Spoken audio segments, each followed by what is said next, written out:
Professor Klix-Varn adjusted his 7 eye stalks nervously as he gazed across the lecture hall filled with young Galactic Federation students. Today's lesson, primitive species and their behavioral patterns. Oh, the irony that was about to unfold would make even the most stoic Zorathian laugh until their gills bled. Class, please direct your attention to Exhibit Chamber 7, Klix-Varn announced, his voice carrying that particular tone of academic superiority that only tenured professors could master. Today we observe the legendary human species. The students leaned forward in their biopods, tentacles, and appendages twitching with curiosity. Some had heard whispers about humans in the dormitories, but seeing one in person? That was rare indeed. Inside the reinforced containment unit sat Marcus Cole, a specimen acquired during a routine research expedition near the Sol system. The human appeared utterly ordinary by galactic standards, sitting cross-legged on the floor, reading what appeared to be an ancient paper book. How quaint! How primitive! Note the creature's bipedal stance and limited sensory apparatus, Klix-Varn continued, tapping the glass with his pointer stick. Only 2 eyes, positioned frontally like a predator, yet they claim to be peaceful. Fascinating contradiction, wouldn't you agree? A student named Yithpol raised a scaly arm. Professor, why does it seem so calm? Most captured specimens show signs of distress by now. Klix-Varn chuckled, a sound like grinding metal. Excellent observation. Humans possess what they call patience, though we theorize it's simply neurological dysfunction. They can remain motionless for extended periods, conserving energy like ancient ambush hunters. Marcus glanced up from his book, those eerily forward-facing eyes meeting Klix-Varn's central eye stalk. The human smiled. Actually smiled. The audacity. Sir, another student whispered, is it looking at us? Nonsense, Zelm 9. The containment field includes a one-way visual barrier. The creature cannot possibly see us. How wrong he was. Marcus had been listening to every word through the supposedly soundproof barrier.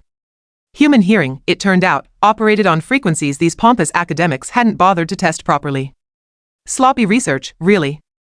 He'd been planning his next move for weeks, studying the guard rotations, the chamber's structural weaknesses, the electrical conduits running along the ceiling, but what really amused him was their complete misunderstanding of human nature.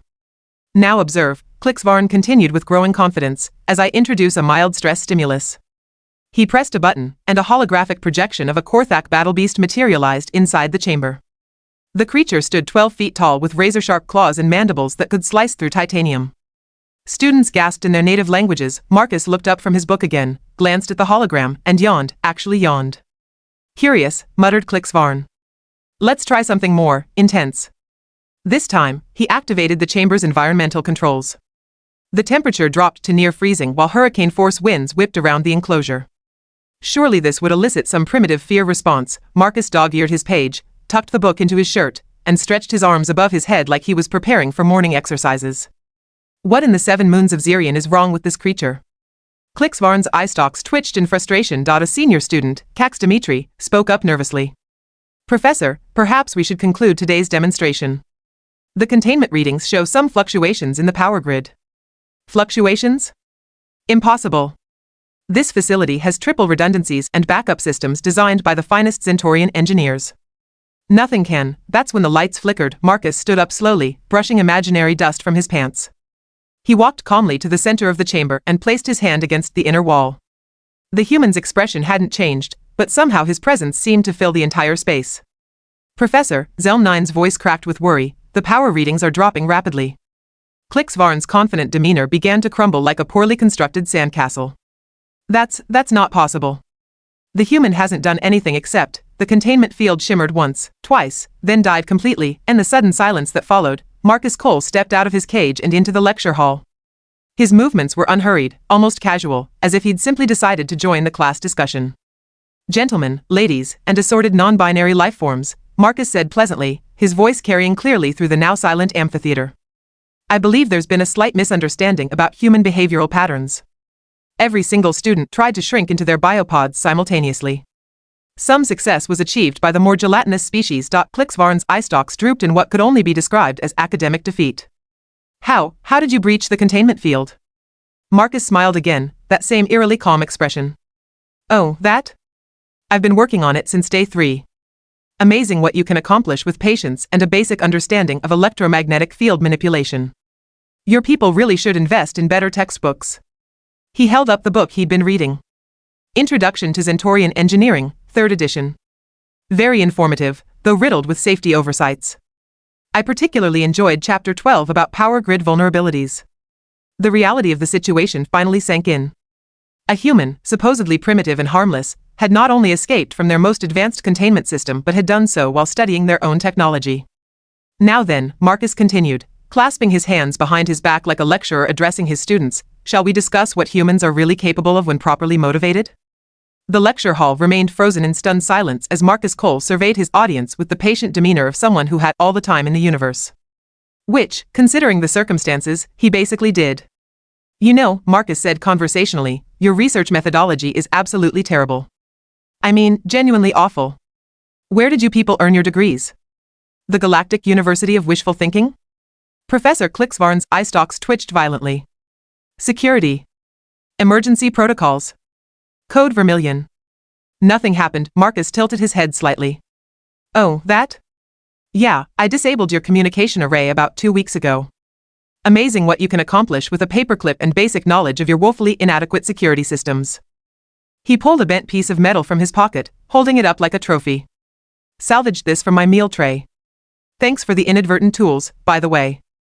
The students exchanged panicked glances. Cax Dimitri raised a trembling appendage. But humans are supposed to be primitive. Barely sentient.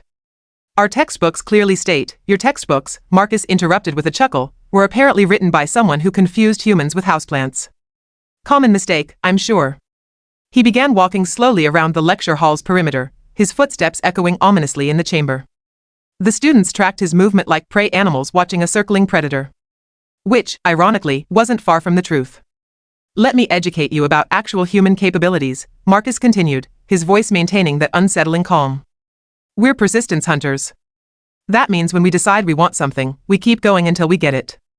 Weather, terrain, exhaustion, predators, none of that stops us. We just keep going. Zelm 9 whimpered softly. What do you want from us? Marcus paused mid-stride, turning to face the terrified student. Want? Oh, my gelatinous friend, I don't want anything from you. But I think it's time for a proper demonstration of human problem-solving abilities. He walked over to the main control console, the one Professor Klix-Varn had been using to operate the environmental controls. The panel was covered in what the aliens assumed were impenetrable security locks and alien script. Marcus cracked his knuckles. Let's see. Zentorian interface protocols, quantum encryption locks, biometric scanners keyed to Klix-Varn's genetic signature. He glanced at the professor. You really thought this through, didn't you? Klix-Varn's voice came out as a squeak. Those systems are impossible to breach without proper authorization. Impossible? Marcus laughed, the sound sending shivers through every student in the hall. You keep using that word. I don't think it means what you think it means. He pressed his hand against the biometric scanner. For a moment, nothing happened. Then the console lit up like a holiday display. How? Klix-Varn gasped. Marcus held up his other hand, revealing what looked like a thin, transparent film covering his palm. Biometric mimicry gel, created from your own discarded skin cells. You aliens shed constantly, did you know that? I've been collecting samples for weeks. The professor's eye stalks went completely limp. But the quantum encryption was cracked using your own research notes, which you carelessly left in the observation booth. Marcus gestured toward a stack of data tablets visible through the transparent wall. Really sloppy operational security, Professor. In human academic circles, this would get you laughed out of tenure. Now Marcus had complete control of the facility's systems. Environmental controls, security protocols, emergency lockdowns, everything was at his fingertips. Now then, he said, fingers dancing across the holographic interface, time for today's real lesson. The lights dimmed to an eerie red glow. Emergency klaxons began wailing in the distance. Blast doors sealed the lecture hall with ominous finality, but Marcus wasn't done. The chamber's main display activated, showing a real-time view of Earth from orbit. The blue marble hung in space, beautiful and seemingly peaceful.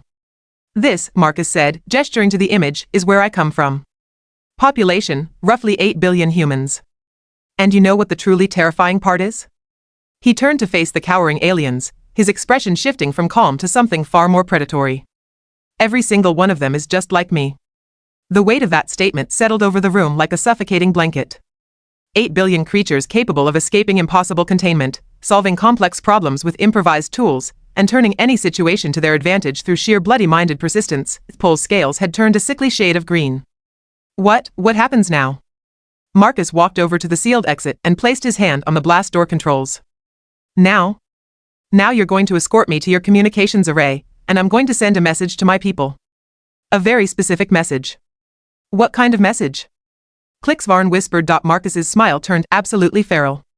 The kind that explains exactly where I am, how I got here, and what you've been doing to captured humans in the name of research. The blast doors opened with a soft hiss. Oh, and Professor? Marcus added as he stepped into the corridor. You might want to update those textbooks. The chapter on human behavioral patterns needs some serious revision. As the aliens filed out of the lecture hall in terrified silence, following their former test subject through corridors that no longer felt safe, one thought echoed through every mind present: they had caged a predator, and now it was loose. The real education was just beginning.